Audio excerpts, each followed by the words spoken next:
Primeira Igreja Batista de Fortaleza. Uma família para você e sua família.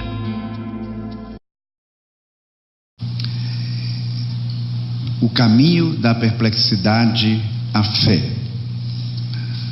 O profeta Abacuque é um profeta diferente de outros profetas, porque antes dele trazer um recado de Deus para o povo, ele vai colocando as suas questões, as suas dúvidas, seus questionamentos diante do Senhor.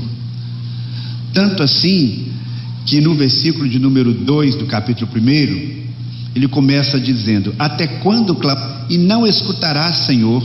Ou gritarei a ti violência e não salvarás? Por que me fazes ver a maldade e a opressão? E aí ele vai falando então, descrevendo a situação. E o que o profeta está colocando diante de Deus é: Senhor, tem tanta maldade na sociedade onde eu vivo, e esse povo é o teu povo. Como é que pode acontecer isso, Senhor? E o interessante é a resposta que ele vai receber de Deus. Depois que ele vai falando e vai questionando, Deus dá uma resposta para ele. No versículo de número 5 desse primeiro capítulo, Deus diz para ele o seguinte: vede as nações, de olhai e maravilhai-vos e admirai-vos, porque realizo em vossos dias uma obra que não acreditareis quando vos for contada. Estou levantando os babilônios, esta nação feroz e impetuosa, que marcha sobre a largura da terra para se apoderar de moradas. O que Deus está dizendo aqui? Olha, você está em crise porque o meu povo, o povo que você, com quem você vive aí no reino de Judá ou no reino do sul, e nós estamos aí há 600 anos antes de Cristo, você está em crise com esse povo, Abacuque? Pois eu vou levantar os babilônios, e esta nação, que é uma nação perversa, e Deus começa a falar sobre como essa nação ela era perversa, ela vai invadir o território de Judá e vai ser instrumento de disciplina minha para esse povo. Aí Abacuque fica mais em crise ainda, porque ele diz: como é possível? Eu estou aqui questionando porque o teu povo está andando tão longe dos teus caminhos, agora só pega um povo pior do que o nosso para nos disciplinar, o povo babilônio, e diz que eles vão nos invadir. E aí então ele começa a se questionar por tudo isso, e de repente ele começa a se lembrar: tá certo, Senhor, eu não entendo isso, mas eu sei quem é o Senhor. E a partir do versículo 12 ele começa então a pisar em um terreno mais seguro, dizendo: olha, eu não entendo essa tua resposta, mas eu sei que o Senhor é um Deus eterno, eu sei que o Senhor é um Deus santo, eu sei que o Senhor é um Deus imutável, o Senhor é uma rocha. E ele começa então a relembrar quem Deus é. Mas aí, como eu disse no domingo passado, ele tem uma espécie de recaída, mesmo lembrando quem é Deus, e ele começa a afirmar a sua fé, mas ele volta atrás e diz: mas Senhor, versículo de número 13 do capítulo 1, tu que és tão puro de olhos, não podes ver o mal, não podes contemplar a maldade, porque ficas apenas olhando para os perversos e te calas, enquanto o ímpio devora aquele que é mais justo do que ele.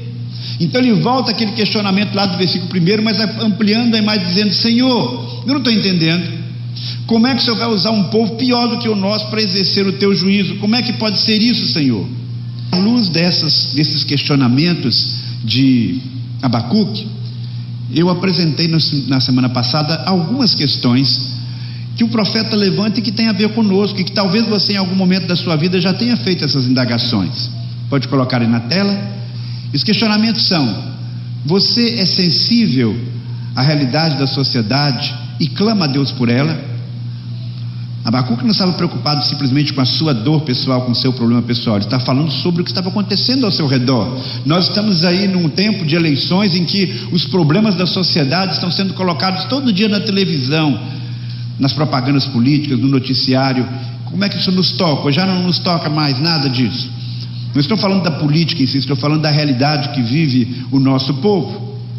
O outro questionamento que tem a ver conosco, que Abacuque faz, é: você já teve impressão que Deus não está das suas preces? Pode deixar um pouquinho mais na tela, que alguém pode querer anotar, tá bom? Você já teve essa impressão de que Deus não está escutando a sua oração? Esse foi o sentimento de Abacuque. Ele diz: até quando, Senhor, eu vou ficar clamando? E aí então, de repente, como eu falei, Deus dá uma resposta inesperada. E aí o questionamento que eu faço é: você já ouviu alguma vez uma resposta inesperada de Deus? Está esperando que Deus responda de um jeito, dê um esclarecimento, e parece que aquela resposta de Deus deixa você com mais dúvidas ainda. Você se identifica com Abacuque. Você já teve a sensação em algum momento que Deus, às vezes, por um tempo, perdeu o controle das situações do mundo e a injustiça está prevalecendo? São questionamentos que são feitos. E aí nós então apontamos na semana passada aquilo que o profeta fez e que é uma inspiração para nós também. Fixe o seu olhar naquilo que é absolutamente certo. Mesmo que você não entenda todas as ações de Deus, a Bíblia fala sobre o caráter de Deus, e é isso que nos fortalece. Mesmo não entendendo porque Deus permite e faz determinadas coisas, você tem essa convicção: aqui eu estou pisando num lugar seguro porque eu sei quem é Deus. E eu já mencionei aí alguns desses atributos de Deus que o salmista, que o profeta apresenta. Mas aí, voltando então à questão, mais uma vez ele se questiona nesse texto que eu li agora há pouco, do versículo 13: Senhor, mas como é possível? Como é possível que o Senhor vai usar um povo pior do que o nosso povo, do que o teu povo, para consertar essa situação? Eu não entendo. E aí eu disse no domingo passado que hoje eu ia falar sobre qual foi a atitude seguinte, não é? De Abacuque. E a resposta para essa está no versículo de número 1 do capítulo 2. Aqui nós lemos assim: eu me colocarei sobre a minha torre de vigia, ficarei sobre a fortaleza e vigiarei para ver o que irá e o que terei como resposta à minha queixa. Então o primeiro desafio que eu tenho para você nessa noite, além daquilo que nós já falamos na semana passada, é o seguinte: suba na sua torre de vigia. Suba na sua torre de vigia. O que isso significa, meus irmãos? Obviamente nós estamos aqui usando uma linguagem simbólica. Vou reler esse mesmo versículo agora numa outra versão. Pode colocar o próximo slide. Subirei a minha torre de vigia e esperarei até ver como Deus vai responder a minha queixa. E lá no primeiro versículo que nós mencionamos, a outra tradução: ficarei no meu posto de sentinela e tomarei posição sobre a muralha. Esse é o primeiro desafio que nós temos aqui. Na sequência ali dos versículos anteriores, o profeta continua falando em nome de Deus sobre como era cruel aquele povo, o povo babilônico. E ele diz: diante desse quadro, Senhor, que eu não entendo, eu vou subir à torre de vigia. O que isto significa? A torre de vigia, vocês devem se lembrar, né? Era aquele lugar no alto do muro das cidades, porque as cidades elas eram muradas por uma questão de segurança, em que ficava o sentinela, que ficava o soldado dia e noite revezando, e ele ficava lá olhando para ver se tinha algum perigo. Era um lugar alto e de lá ele percebia se vinha alguma movimentação diferente. E um bom soldado, ele ficava ali olhando atentamente cada minuto, cada segundo. E às vezes quando vinha alguém que ele não conhecia muito bem, ele já ficava com a atenção redobrada, talvez falando com os outros soldados para ficarem lá com as setas apontadas, porque podia ser o inimigo. E quando ele chegava, ele dizia: por que você está vindo? O que você quer? Tem alguma mensagem para transmitir? E se era um tempo de batalha, então ele já ficava alerta, porque certamente seria um ataque inimigo. Quais são as atitudes de alguém que fica nessa torre de vigia? Atenção, prontidão, vigilância.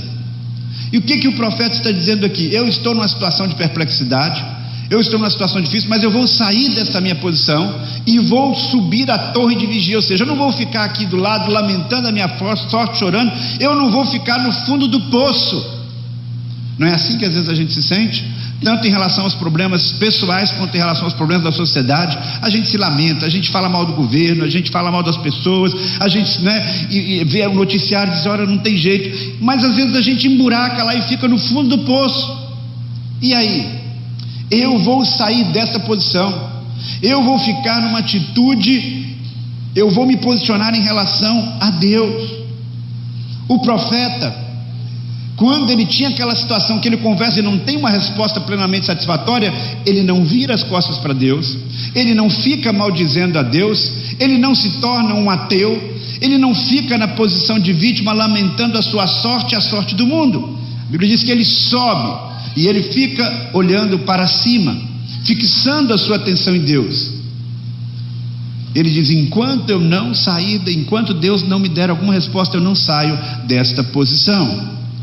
Existe uma hora, meus irmãos, especialmente no momento de turbulência, de luta, que nós somos convocados a ficar ali na torre de vigia, mudar a nossa posição diante de Deus, ficar numa expectativa em relação a Ele.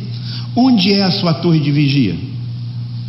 De repente a torre de vigia pode ser o seu quarto, de repente a torre de vigia pode ser você com Deus num retiro espiritual, de repente a sua torre de vigia é você junto com o irmão ali clamando, esperando pelo Senhor. É o lugar onde você fica atento, quieto, esperando ver como Deus vai agir, qual vai ser a resposta dele ao seu coração.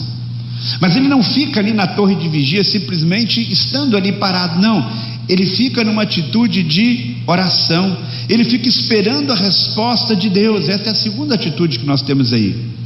Ele persevera em oração, esperando a resposta de Deus. E quando nós perseveramos em oração, esperando a resposta de Deus, sabe qual é o desafio? É o desafio de realmente entregarmos aquela inquietação, aquele problema para Deus.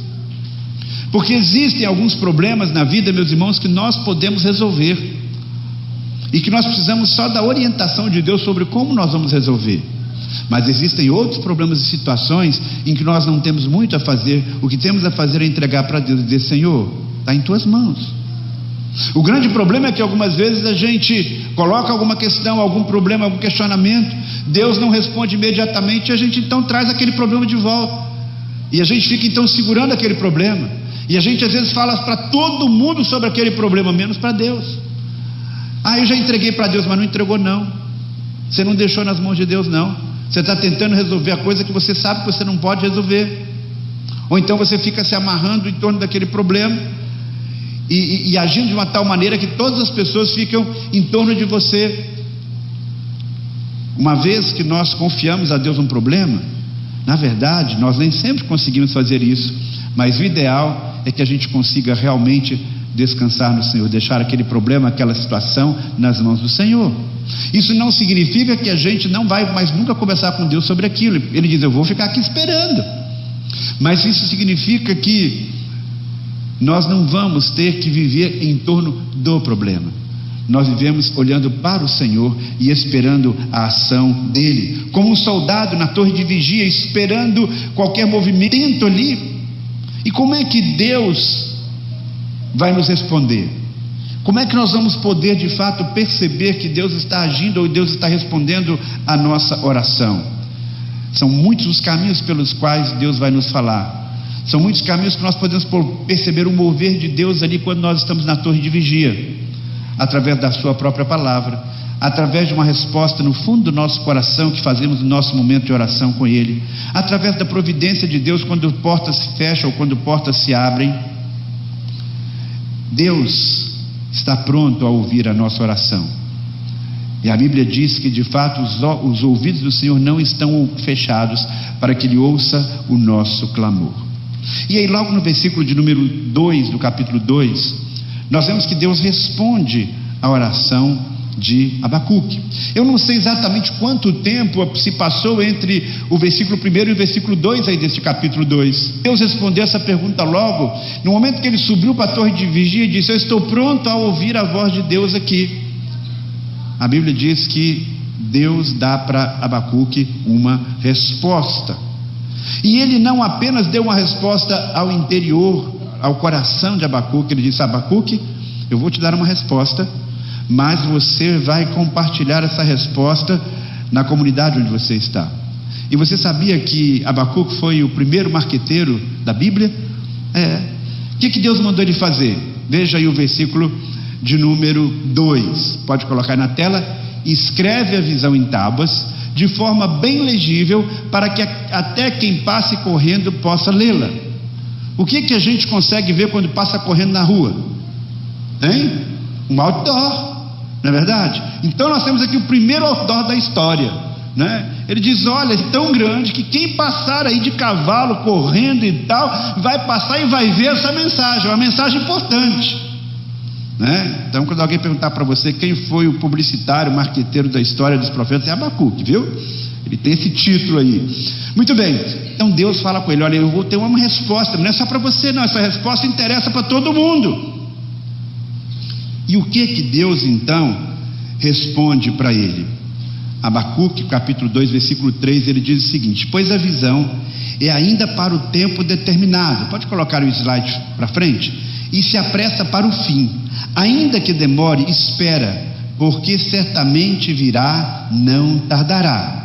Antes de apresentarmos a mensagem propriamente, ele está dizendo que esta resposta de Deus, ela não vai ser realizada, ela não vai se cumprir, que Deus está planejando fazer de uma forma imediata. E aí nós somos muito importante nesse caminho da perplexidade até uma fé madura. Aprenda a esperar, porque a ação divina pode demorar, mas Deus não se atrasa jamais. Deixa isso aí na tela mais um tempinho, para quem quiser anotar possa fazer essa anotação, porque eu acho esse conceito extremamente importante, fantástico. Nós vivemos em um tempo em que as coisas devem acontecer assim rapidamente. A gente muda de computador, a gente muda de celular, a gente de repente compra um novo tablet, simplesmente porque a gente quer que esse novo aparelho faça as coisas o que mais depressa. Simplesmente isso, né? Nós não temos muita paciência. Quando nós ficamos num trânsito engarrafado, puxa vida, você quer andar, você quer sair. E aí eu me lembro de uma música que o Coro Primícias cantava aqui, que dizia assim: temos que aprender a esperar, né? Eu acho muito interessante essa música, às vezes ela fica como que colada na minha cabeça. Quando eu penso na importância da espera, eu logo me lembro dessa frase: eu tenho que aprender a esperar. Na verdade, a Bíblia fala de grandes esperas. É incrível, mas Deus parece que gosta de nos fazer esperar. Para sermos formados no ventre materno, por exemplo, não é de um momento para o outro. 9 meses ali de gestação.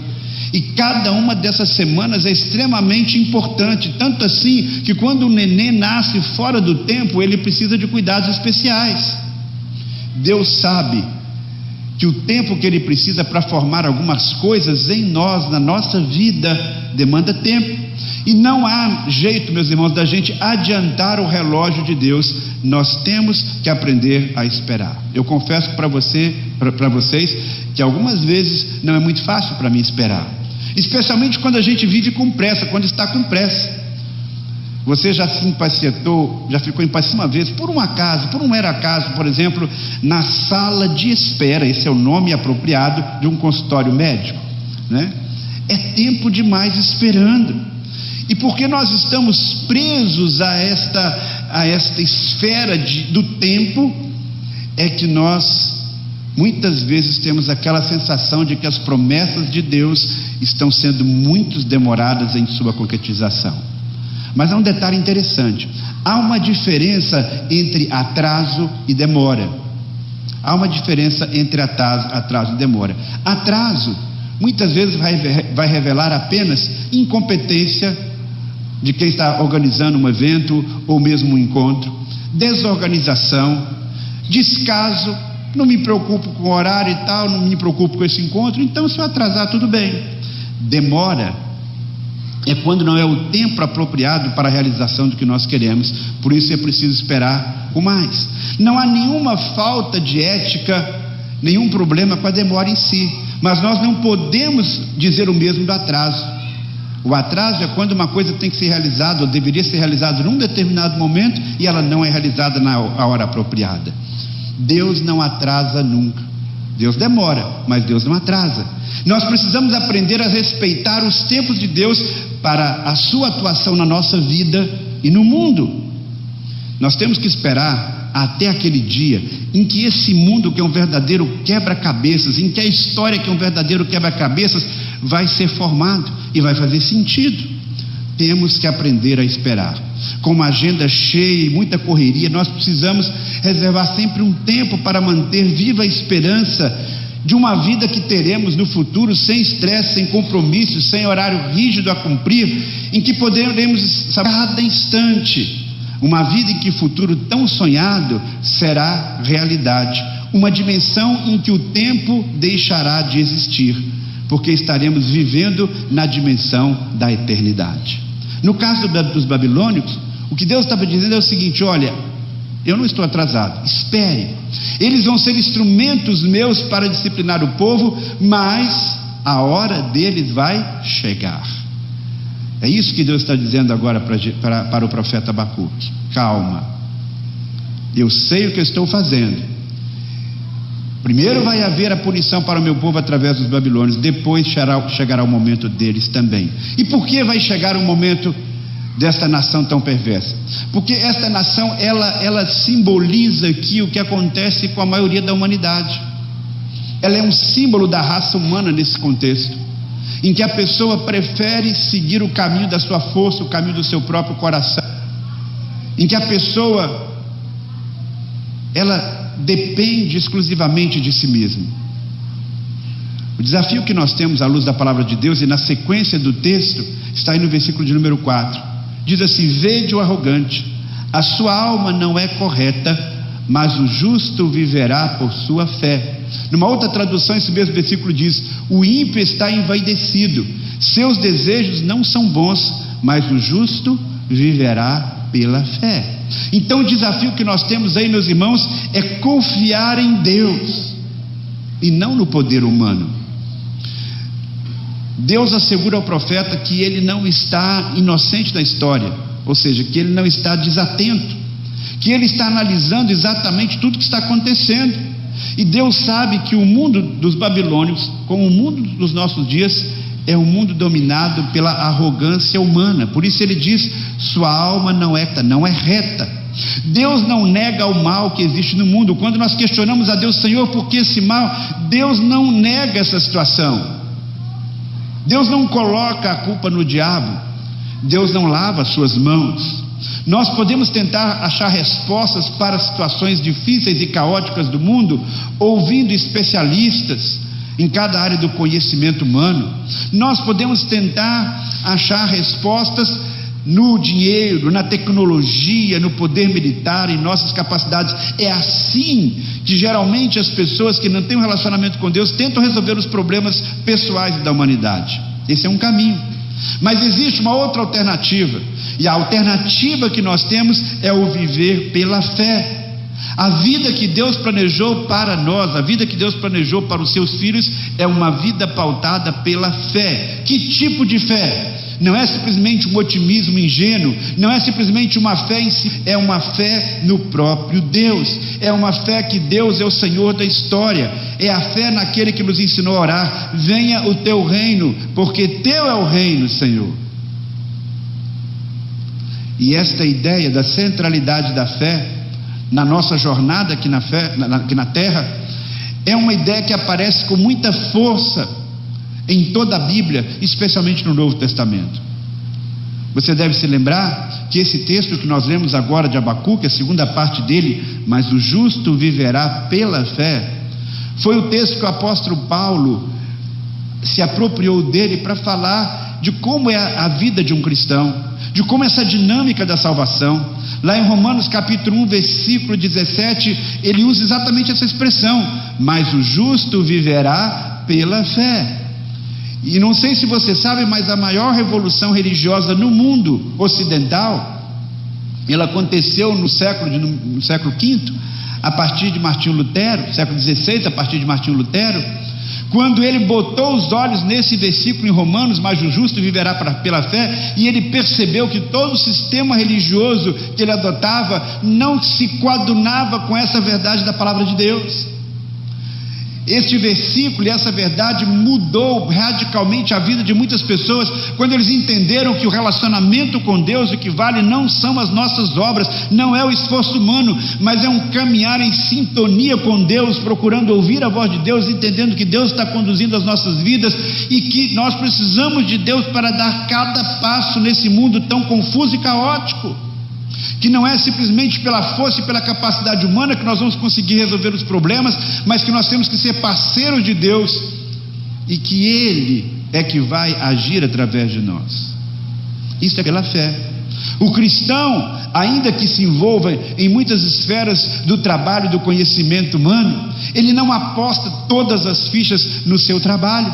e no conhecimento humano. O que vai mudar um país, o que vai mudar o mundo, não é pela via política, não é pela via da educação, não é por tantas outras vias como são acrescentadas. Essas coisas podem ajudar sim, mas a essência da vida, da mudança no coração da humanidade e nas pessoas é pela fé em Jesus, pela fé em Deus.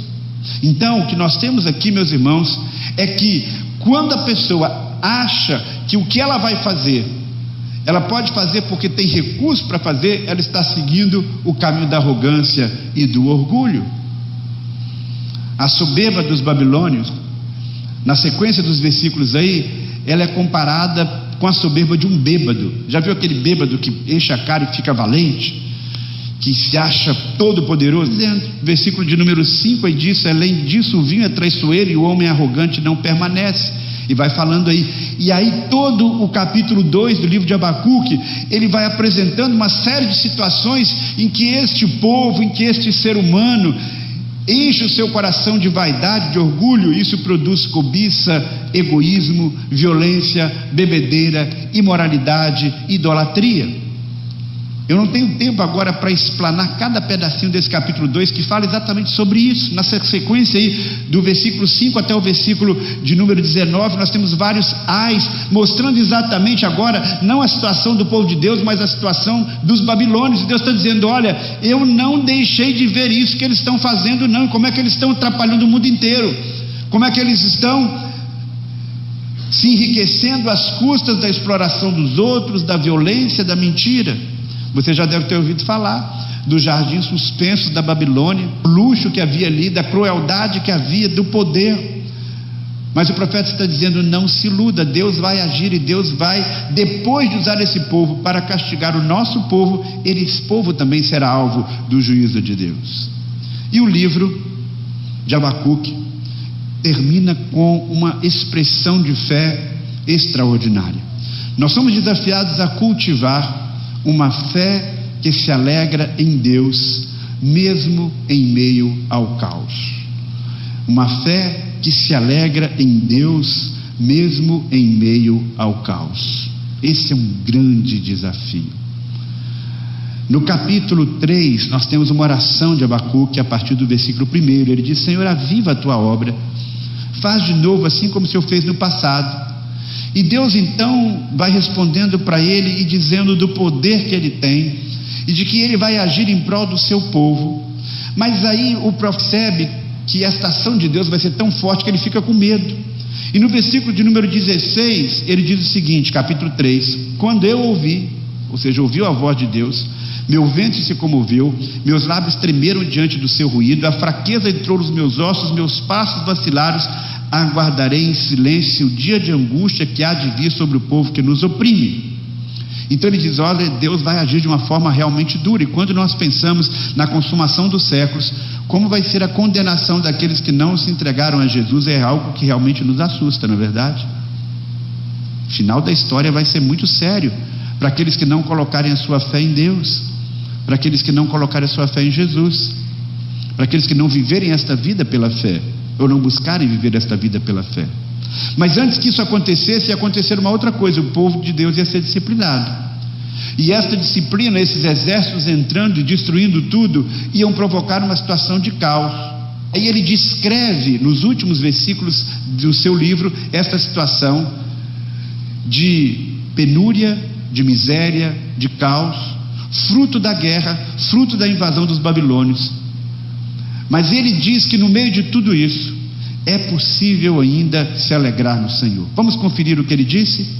Mesmo não florescendo a figueira e não havendo uvas na videira, mesmo falhando a safra de azeitonas, não havendo produção de alimento nas lavouras, nem ovelhas no curral, nem bois nos estábulos, ainda assim eu exultarei no Senhor e me alegrarei no Deus da minha salvação. O Senhor, o soberano, é a minha força. Ele faz os meus pés como os de um cervo, faz-me andar em lugares altos. Você se lembra lá no começo do livro? Abacuque está numa crise danada, ele está questionando: Senhor, como é que pode? Mas este livro, que começa com uma perplexidade, vai passando por muitos questionamentos, o profeta vai caminhando de tal maneira que ele chega aqui no ápice dizendo: eu confio em Deus. E não apenas eu confio em Deus, mesmo quando todas as circunstâncias ao meu redor estiverem muito difíceis, mesmo quando estivermos sob a disciplina do Senhor, mesmo quando tudo tiver um caos. E o que ele fala aqui não é pouca coisa não, gente. Você ficar sem alimento é desesperador. Tudo em volta foi destruído, a plantação foi destruída, os animais foram mortos. Não há aqui um tempo de indústria, não há comida na geladeira, não há produto estocado. Naquele tempo eles não tinham esses recursos, era falta de comida mesmo, era uma situação de extrema penúria, de dificuldade, em que todos os recursos que eles tinham eram suficientes. Ele diz: no meio dessa situação difícil, eu sou capaz de crer no Senhor, eu creio no Senhor, e mais do que isso, eu sou capaz de me alegrar no Senhor. Que fé extraordinária! Quando eu fiquei lendo esse texto, eu fiquei pensando: Senhor, será que eu tenho essa fé? Será que eu cheguei nesse ponto de dizer: Senhor, ainda que eu perca tudo materialmente, todavia eu me alegro no Senhor, porque o Senhor é a minha maior riqueza, uma riqueza que perdura para todo sempre. E ele não apenas fala de que ele vai ficar ali no meio desse caos, mas ele diz o seguinte: Deus vai me dar uma força especial, uma força tão grande que eu serei capaz, como um animalzinho que sobe as montanhas. E quem já esteve em Israel sabe que lá tem montanhas muito altas em alguns lugares, e só se chega no alto daquelas montanhas com muito empenho, a não ser aqueles servos que vão, não é? Aqueles animaizinhos que vão subindo assim de uma forma extraordinária, no meio daquelas pedras, e vão até lá em cima. Eles estão no alto das montanhas e correm para lá e para cá, eles sabem onde pisar e chegam naqueles lugares altos. O profeta tem essa imagem aqui na sua mente agora, e ele diz: no meio desse caos, Deus vai me levantar, eu vou subir, eu vou lá em cima, porque o Senhor é aquele que me fortalece. E aí ele faz eco aquilo, na verdade, que o apóstolo Paulo vai dizer muitos anos depois: tudo posso naquele que me fortalece. Nós cantamos agora há pouco: te louvarei, Senhor, não importam as circunstâncias. Veja, pense bem o que você está cantando. Será que nós realmente conseguimos nos alegrar e louvar a Deus em quaisquer situações da nossa vida, mesmo as mais difíceis?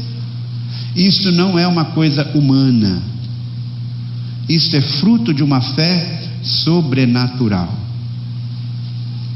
E eu peço a Deus que conceda a mim e a você esta fé. Porque se tivermos que passar por situações extremamente difíceis, esta fé é que vai fazer com que não afundemos. Esta fé que vai nos levar para perto de Deus. Esta fé é que vai nos dar a condição de, mesmo em meio à situação mais caótica, temos com sinceridade: eu me alegro no Senhor, porque Ele é a minha maior riqueza. Que Deus nos abençoe. Amém. Vamos fechar os olhos neste momento.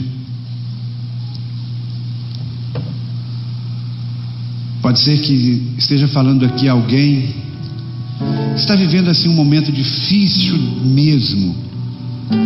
Talvez a privação e a provação não seja tanto material. Talvez você tenha na sua mesa o que comer, o que beber, mas talvez no sentido emocional, no seu relacionamento, nos seus relacionamentos, ou mesmo no sentido espiritual, você olha e parece que tudo está caótico, difícil. Peça ao Senhor agora: Senhor, me dá uma fé semelhante à que Abacuque conseguiu obter do Senhor. Peça ao Senhor que alegrasse nele acima de tudo, porque quando nós não temos mais recursos humanos, Deus dá uma porção dobrada da sua graça, se o buscamos de todo o coração. Quando vamos à torre de vigia e dizemos: Senhor, estou aqui esperando a tua ação, esperando a tua resposta. Toma um propósito no seu coração nesta noite: eu quero caminhar pela fé, eu quero colocar a minha fé em Jesus, quero colocar a minha fé em Deus.